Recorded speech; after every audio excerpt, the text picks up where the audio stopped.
প্রিয় ভিউয়ার্স, দেখতে পাচ্ছেন এটা হচ্ছে আমাদের নতুন প্রজেক্ট। তো সিবিবিসি কাজ করা হয়েছে, আর আমরা কাজের পরে সব কিছু চেক আপ করার পরে সুন্দর করে আমরা সিমেন্ট বালি দিয়ে জায়গায় জায়গায় জাম দিয়ে দিই, যাতে করে পরবর্তীতে কোনো সমস্যা না হয়।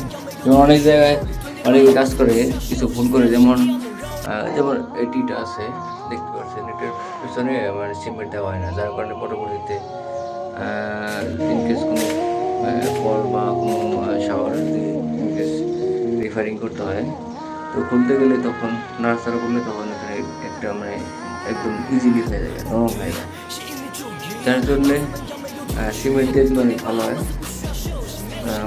অনেক মানে স্ট্রং থাকে আর কি জিনিসটা। ঠিক আছে, ভালো থাকেন, দেখা হবে আবার নতুন কোনো ভিডিও নিয়ে।